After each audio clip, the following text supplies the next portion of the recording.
Hello, everybody. How you doing today? This is Sakoni Prince, and I am super excited to invite you to this episode of Heal.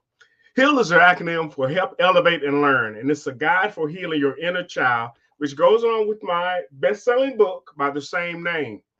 I wanted to start this podcast because I wanted to make sure that I gave us a platform for us to really start the conversation about inner child trauma, inner child wounds, but even more importantly, inner child healing. And I've endeavored over these past several months to have experts on our show that are going to help us all get to a better place and a better space when it comes to our own mental health and the things that may be reoccurring in our life today. But I do also have to actually mention our sponsor. This show is sponsored by none other than BetterHelp.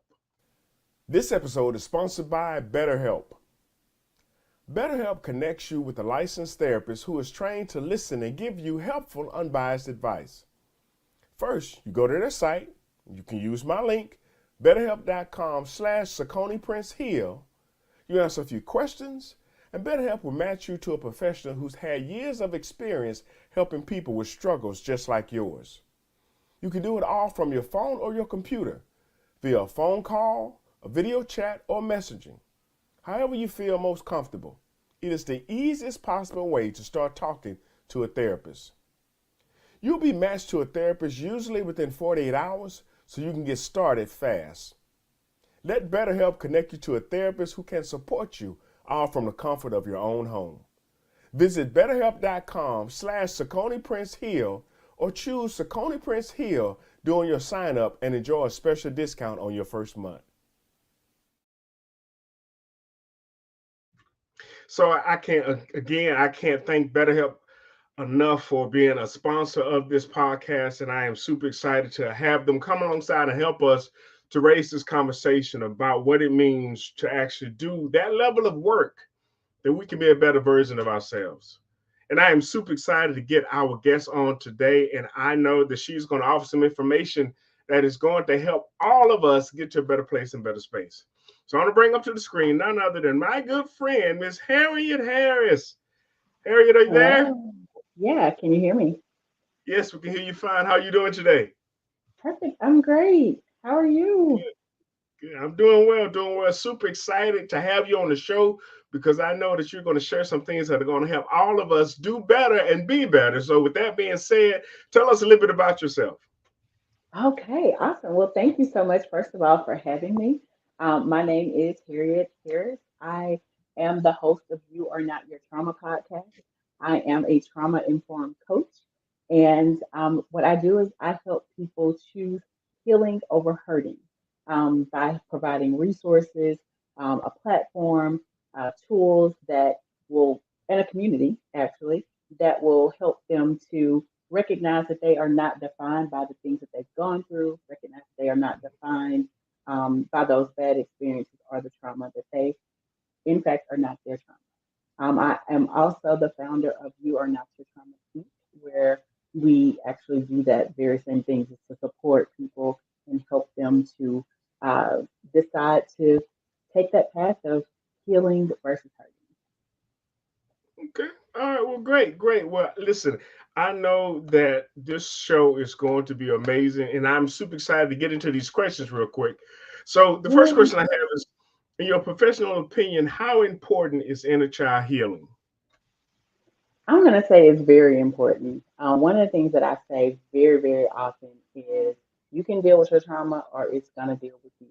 And that's your trauma, your bad experiences, because um, what happens is that we are going to keep whatever is happening or has happened or we've experienced is a part of us, right? So it's going to stay on the inside until we deal with it, until we work through it. So for those of us who have experienced childhood trauma and we're seeing, different things happening in our lives that we, can't put our finger on, we can't explain like why it's happening or understand why it's happening. A lot of times that stuff is linked back to childhood. I cannot tell you the number of people that I talk to who, have these experiences that they're able to link back to, a childhood. It could not, it doesn't have to be something traumatic, but it could just be, the way they were raised or, what happened around them. Those things are so impactful. And I think that doing that inner child work actually helps us to confront and resolve those deep seated things that are on the inside of us, so that we can break those patterns that we've become accustomed to. So, if I hear you correctly, it's identifying the patterns that we become, in fact, accustomed to, and then figuring out how those patterns are impacting or how they got there, first of all. And because we see the impact of them, but understanding how they got there, and then going to unpack that in order for us to heal. Is that right? Yeah, yeah, absolutely. Okay. All right. Well, so in your personal opinion, when should someone start inner child work?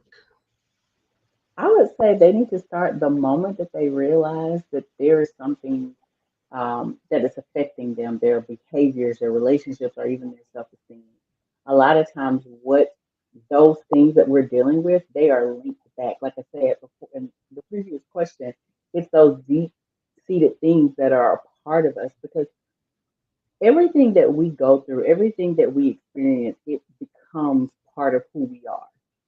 And so once we, recognize, okay, something is off here, something isn't right, or you have people that are pointing out something isn't right here, and a lot of times when that's happening, we're not trying to hear it, but I think it's so important to take a step back, and I've had to do that myself. I've had to take a step back, like, okay, all these people saying this, is it me or is it them, and a lot of times I don't like to do that, but I do think that once we recognize that there is something off or something going on with us, something Hmm. that, maybe that has been normalized in our life at some point, but it's you're starting to look at it a little bit differently. Because I think, our belief system is created when we're children, right?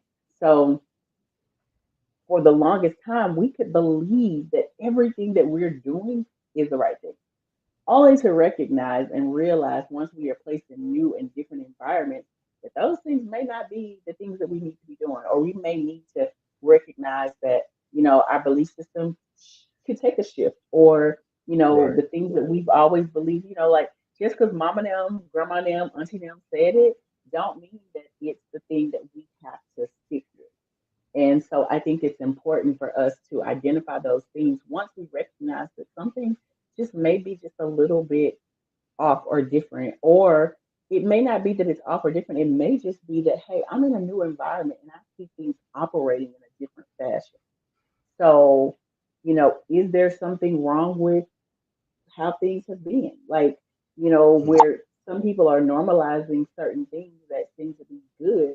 And I'm looking at it like, is it me or is it them? Like, I think it's really important to just understand. Like, sometimes we have to do that self assessment to decide, is it me or them, or is it them? But honestly, I do think that it is just important, like, to start immediately. Like, when you know that there is something that needs to be addressed, to start it immediately. I wish I had started it sooner. Yeah, yeah. Well, I can definitely understand that. And I really like what you said about how, sometimes we have to reevaluate what Hmm. what we understand and what we know to be a certain way. But Yeah, that means that we're teachable. The fact that's that we true. have, that well, the fact that we have the capability of really, again, trying to look at it from somebody else's perspective. I Um, like that. so how does childhood trauma show up in life and in relationships? And I think you've already kind of hit on that a little bit, but Look, but I'm sure, where do I start? I'll start I'm with sure. me personally, right? So for Okay. me personally, it was anger. And I was an angry, like I could pop off, like this. Like I could go from 0 to 10 real quick. And I remember I was probably in my early 20s. Someone said, "You got anger issues." And I'm like, "I don't have anger issues, but like literally, What do you mean, Alan?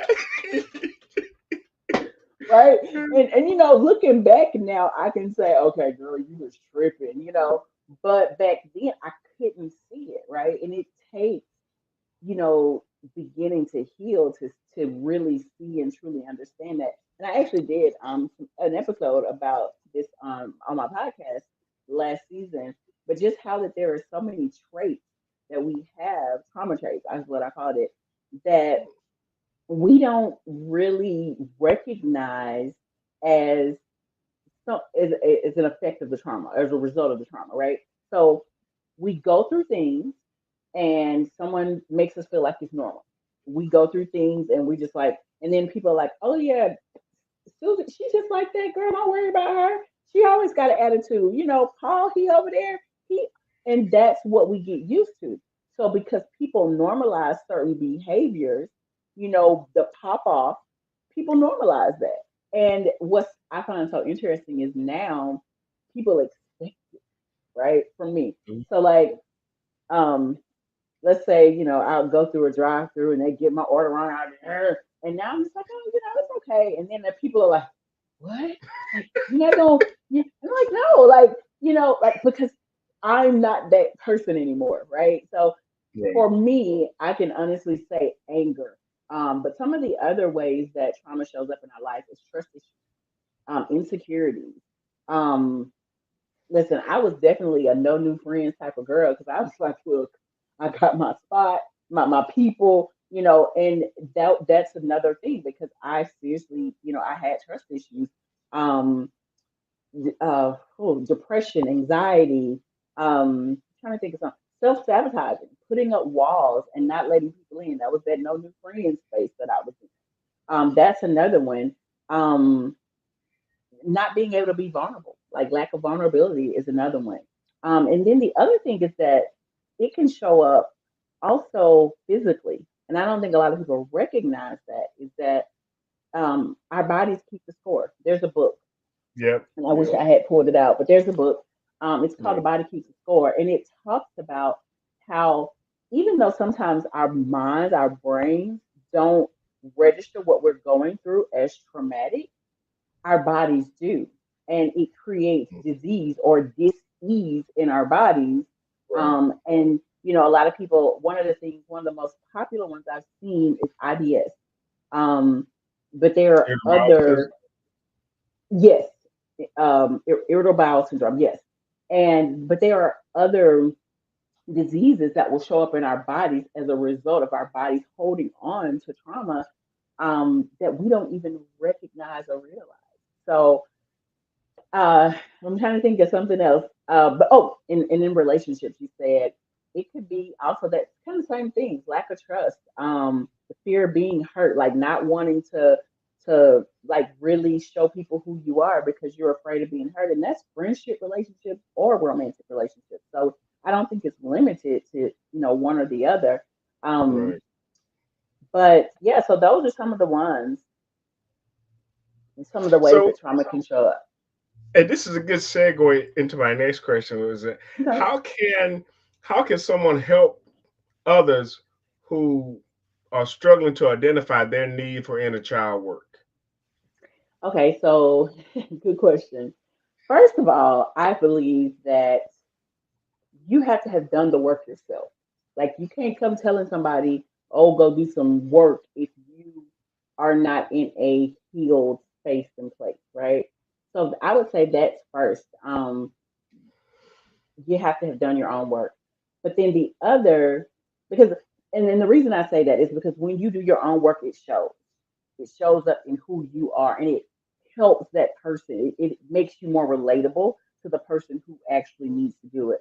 I find that as I talk to people, um, and I'm sharing certain things, because they can relate. It makes them trust me and what I'm sharing with them a lot more. So I would say that is first thing. But I also am a very firm believer of the fact that we were created and we are supposed to share our lived experiences. Now, that is probably an unpopular opinion. Honestly, it wasn't my most popular opinion 10 years ago, 5 years ago, probably. But because I was very much a private person, I had no idea that I would be out talking about one of the hardest experiences that I ever went through, let alone took me 3 decades to begin healing from. But I believe that us sharing our healed experiences help other people get to a place where they can heal because they can relate. One of the hardest things as I've gone through several traumatic experiences, but one of the hardest things was feeling like I was alone. When Mhm. you can connect with someone and you can relate to them and you like, okay, so it is possible to get through this. This isn't like something that I just gotta die dealing with. No, Mm. right? But when they see that somebody else, like it gives you a bit of faith in, the fact that you can do it. And Right. I found that to be very, very helpful. So if you've done the work, I think that sharing your own journey can be extremely, extremely powerful and will allow someone to be able to relate to you so that they can begin to take the steps as well. Okay. All right. Ooh, you shared so I'm I'm gonna go back and I'm gonna listen to this again because it has definitely helped me. But I do want to ask you this. So what do you think is the biggest obstacle when it comes to inner child healing? Hmm. I'm going to say the fact that most people don't even know that it's there, it's available, like it's a thing that you should do, right? First that, but then the other part of that is that I think a lot of people are afraid to confront their pain because Mm, when you do that inner child work, listen, listen, like it's not like a exciting moment, right? It is very heartfelt. It is very deep. It's like it's emotional. Like it takes you places that you feel like you have escaped and you may have tried to hide from or stay away from, not realizing that there were some things that needed to be done or I won't say corrected, but discussed, like really touched upon. Um, I think because, like I mentioned before, we are a culmination of our lived experiences of everything that we've been through. So it's all connected, like every part of everything that we go through. So I feel like how we, like how we think, how we eat, what we believe, it's all connected. So each and every experience that you've had since a child is is part of who you are as an adult. So when those things are left kind of unsettled, I think you got to right. go back. You got to go back and you got to have those uncomfortable conversations. I had to go and tell my inner child that, you know what, hey, you didn't feel safe, you didn't feel protected, but girl, I got you. We are good now. Mm, And you know, not recognizing the peace that it was going to give me within because um, I knew that that was something that was left open, open ended, like unfinished, if that makes sense. it makes complete sense. And again, I'm going to go back as soon as we finish. I'm going to go back and listen to this again because you've dropped so many nuggets. Because I know how important it is for us to be willing to take that journey. Which really brings me to our next question here, which is: can someone do inner child work alone? Do you think they can do it alone, or do they need to actually have somebody to help them through that process? Now, this is my opinion. I don't. I don't think they can do it alone. I think there should be some guidance to for them to understand that the work that needs to be done. I think Mm, that because back to a previous response, a lot of people don't know that this is something that they can do, like something that they probably should practice or something that will benefit them, right? Um, I wouldn't have ever thought outside of therapy, writing letters or, or talking to my inner child was going to help me, like to address those wounds that were left, open, those open wounds, had I not been guided in that direction by my therapist or coach. You know, had I not Right. gotten that direction, had I not been told, like, I never forget what my coach, she had said, you know what, take a picture of little girl you, and I want you to look at that. And when you think of something negative or you think of this bad thing that you're feeling about yourself, ask yourself, would you tell her that? And I'm like, that's perspective, right?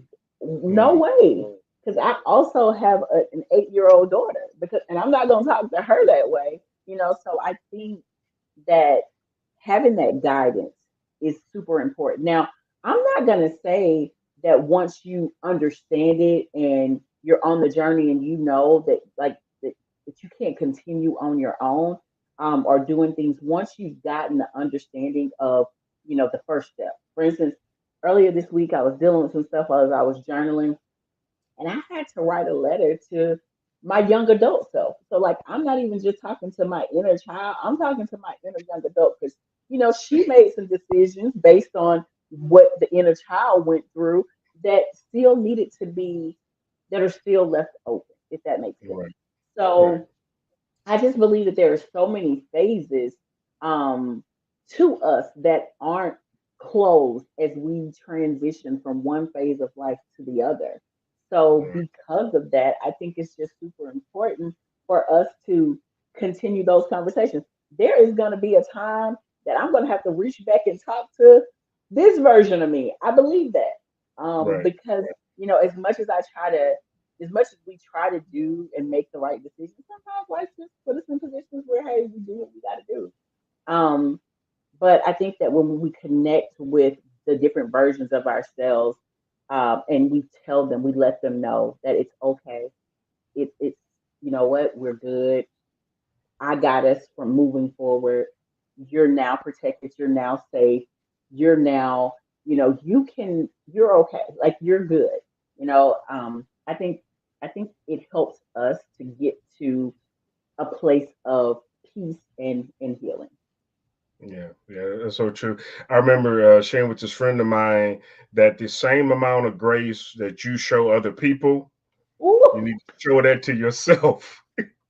The same amount of listen, grace that you pour into somebody else's cup, sometimes you got to turn the pitcher around, that's get your own cup. that is so And true. Like, I think I made a video about that once. I was like, you know, why is it that we nicer to other people than we are to ourselves? Like, it's ridiculous. Who does that? But that's just what we tend to do. So I completely agree. well, and I've oftentimes said that we can be our own best friend and our own worst enemy Hmm. all at the same Hmm. time. Yes, And you know, that's so true. but it's important for us to recognize when we are being our own worst enemy. Yeah. And it's also important for us to recognize when we need our own best friend. You know, I kind of stumbled upon this while I was speaking at an event a couple of years ago. It was a focused women's conference here in Mobile, Alabama. And I talked about wearing the right mindset. And I shared several things during Hmm. my hour long presentation. But towards the end, I had a little exercise. And I first of all had them to secure their valuables because I say everybody isn't saved. So put your phone in your purse close to where you are. I love it. And I had them to close their eyes and put their hand over their heart. Hmm. And I had them to speak to the little girl that was in them and Mm, tell that little girl just how proud of the little girl they were for having survived everything she went through. absolutely. But I also let them know that that little girl was proud of the woman that they became through all of those challenges. And afterwards, you would not believe how many, and I mean different ages and stages, how many women came up to me and just thanked me, not only for the other stuff I shared, but specifically for that, because oftentimes we forget that Yeah. inside of us Yeah. is a little boy, it's a little girl, and sometimes we pacify our inner child, sometimes we ignore it, sometimes we lock it away, but it always tends to show up. And so my Yeah. thing is, let's make peace with it. Let's make, even in my book, the second chapter is doing an inner child checkup. You know, I love finding that. out how you're in, and I mean listening to your inner child, giving them a space and a voice for them to actually talk about how they feel, even being carried around in the body that we have today. I love that. Listen, I'm telling you that once God showed me this, once He brought this to my attention, it just became more of a passion for me because I realized a lot of people sometimes they can't draw the connections. And Absolutely. if we never evaluate ourselves, if we never see how we can be better, do better, just live better, just have a Yeah. more engaging, a happier, more fulfilled life. If we never look at why we are holding ourselves back or what's holding us back, then we'll always stay stuck. But again, if we give ourselves grace, if we look at ourselves and see where we are not measuring up, falling short, or just not happy, okay? It don't Right. have to be about the numbers or anything, but are we truly happy with who we are? And are we putting our best foot forward? Because I know a lot of people they can do so much more if they got out of their own way. Yes. But Yes. I think we all can. yeah. And which is why I am so passionate about personal development, leadership development, and now even inner child healing, because I know that those are the things that keep people from experiencing the abundant life that they can experience, but Yeah. they have to put in the work and be willing to go through. In fact, one of our guests said, healing hurts. It hurts. Ooh, It's not pretty. It's it is not clean, not. but it's messy and it hurts, but it's necessary. I'm gonna And it's say a this again. vibe. It's a Yes, vibe. yes. I remember, in fact, when I had my total hip replacement. Afterwards, the physical therapist came in and he told me something that really changed my perspective on what he was about to do. He said, "There's a difference between soreness and pain." He said, "Before you Hmm. had pain. Now you have soreness, and we have to push past the soreness for you to get the full range of motion." He said, "Before, when you tried to move a certain way, it was pain, so you stopped. But Mm-hmm. now we have to push past that soreness for you to get back and get the level of mobility that you want." And for I me, like that that. was a game changer because Yeah. started moving it, my first thing, in fact, my mind and my body, it was keeping the score. It was like, wait a minute, that's that same thing I had before the surgery. But I said, no, no. He said it was soreness. So I had to talk to Right. my body, like, we're going to endure this so that in the end, on the other side, I can move as freely as I need to. Yeah. And I think that's what all of us need to do. We need to be able to look beyond. And I tell people all the time, I didn't think about my surgery until after it was over. What I was thinking about was the life that I wanted to live after the surgery. Mm. I I wasn't love that. so concerned about the surgery. I was concerned about not being able to walk or to take care of myself if I didn't get it. So I'm like, okay, I got to go through this to get to that. But I'm Mm-hmm. focused on that. I'm focused on where I wanted to go. And that allowed Yeah. me the willingness and the strength and the fortitude to go through what I needed to go through in order to get that level of healing. That's Well, great listen, perspective because I know a lot of times we don't like to go through the hard stuff. and and that's so true. So tell people if they wanted to connect with you, if they wanted, because I'm definitely going to be on your podcast. I can't wait for us to set that up. I'm excited about that as well. But tell people how they can actually follow you, check you out, and see what see what you have going on. Oh yes, and they definitely want to do that because I'm always doing something. Um, but right now, where you can reach me, you can go to Harriet M. Harris MBA on pretty much all platforms. Actually, on all platforms. That's TikTok, Facebook, Instagram, YouTube. Harriet M. Harris MBA. You can also follow You Are Not Your Trauma podcast on all platforms under that name. So I have two pages, but one for the podcast and one for myself. But you can follow me on Facebook, Harriet M. Harris, or my business page is Harriet M. Harris MBA. Um, you can also check out Your Natural Trauma podcast. It's on all the platforms from YouTube. It's on uh, Apple Podcasts, Spotify. All your favorite podcast platforms. And you can Yeah. also check out the website and learn more about it at www.youarnotyourtrauma.com. Okay, all right. Well, we again are just amazed at all of the work that you do. And I've started to make this a point in my podcast that I want to personally thank you for the work that you're doing because, first of all, it takes a, I shared this in an event a couple of years ago. I said, the bravest thing you can do is to heal from your hurt. Mm, it The is. bravest thing you can do is to heal from your hurt. Now, doing it for yourself is great and wonderful. But for individuals like you who take on the task of helping other people with their hurt, that's commendable. And I Thank want to you. thank you for the work that you do because it's Thank you. needed. It's needed. Thank It's you. needed.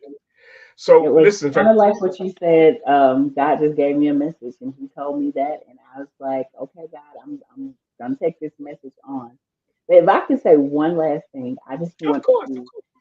tell the people that are watching to, heal your inner child. That's important, but also listen to them and take care of them. Like there is nothing wrong with doing some stuff that I feel like some of us who went through childhood trauma, we missed out on some things because our minds and bodies were doing other things. Like they had to just kind of totally shift. So I like to color, y'all. I got a coloring book. I got some adult coloring books. I got some color pencils that I do not let my kids touch. I love to color. They don't take care of their stuff right. I can't have You them know, but I love to color. I love last weekend I took myself out to see what's the movie Inside Out 2 by myself. My right. kids had already seen it. They're visiting their grandparents.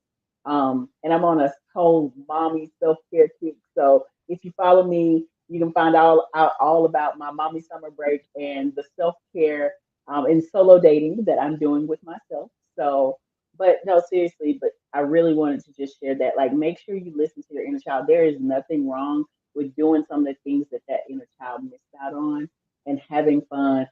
Some of those things are so relaxing. So I just wanted to say that, like, as you're doing your inner child healing, also listen and see what they want to do because it may be something that you didn't get a chance to do or didn't do enough of at some point. And believe it or not, I talk about that in my book where I talk Wow. about. I'm serious. Chapter 9 talks about a second childhood, Oh, I love it. I love a it. second childhood, and for me, it's riding my bicycle. I I mean, have a bike just the too. actual freedom, the freedom of being able, and of course, once I got to a certain age, walking is okay, running is okay, but it's like okay, on the bike you can pedal and you can rest, you can still coast, you Hmm. still going, Yeah, but you're yeah. resting I unless literally you just got go. a bike a couple of months ago, so I'm with you. Okay, okay, cool. Well, listen, I do have to, in fact, mention our sponsor again, and then, in fact, we're going to come back and close the show out. And I was actually going to give you an opportunity to have any closing words, but hopefully, you have something else you can share after we listen to this message from our sponsor, BetterHelp. This episode is sponsored by BetterHelp. BetterHelp connects you with a licensed therapist who is trained to listen and give you helpful, unbiased advice. First, you go to their site. You can use my link, betterhelp.com/SaconiPrinceHeal. You answer a few questions, and BetterHelp will match you to a professional who's had years of experience helping people with struggles just like yours. You can do it all from your phone or your computer, via a phone call, a video chat, or messaging. However you feel most comfortable. It is the easiest possible way to start talking to a therapist. You'll be matched to a therapist usually within 48 hours so you can get started fast. Let BetterHelp connect you to a therapist who can support you all from the comfort of your own home. Visit betterhelp.com/SaconiPrinceHeal or choose Saconi Prince Heal during your sign up and enjoy a special discount on your first month. Well, again, we want to thank Better Health for being a sponsor of our podcast, and we are super excited to be able to bring these podcasts to you and with this valuable information and these amazing individuals, to me, who are superheroes because they are helping to save the day for other people. So, with that being said, Harriet, are there any last words you want to share? Well, first off, I do want to say thank you for inviting me to your platform, having me to come. The timing was perfect because I've really been focused in on connecting more with my inner child, as I mentioned before. And I just want to say that for anyone that's out there that you're, not sure, you're on the fence, you don't know if, this even makes sense, just give it a try. Like, give it a try and see what it does for you because healing, I'm telling you, there is something beautiful on the other side of that journey. Like, you can stay stuck if you want to, but let me tell you, if someone who did it for over 3 decades, it's much prettier over here. So, and I remember I said healing because it's still happening. It doesn't end. It's a journey. So, I just encourage you to connect with your inner child, heal the inner child, so that you can feel just more peaceful and more joyful moving through your life. Because I am a firm believer that we can live a limitless life. There's no limit to the joy, to the peace that we can have if we take the steps to begin to heal. So, thank you. That is so, so true. And I believe the same thing. And listen, with that, it for our episode this week. We want to thank our guest, Miss Harriet Harris, for being on here and for sharing all that valuable information. And for those of you who haven't done so already, you can go to seconaprince.com here. You can listen to all of the previous podcasts there, but you can also hear them on iHeartRadio as well as Spotify. And listen, we'll talk to you next week. Bye. Bye.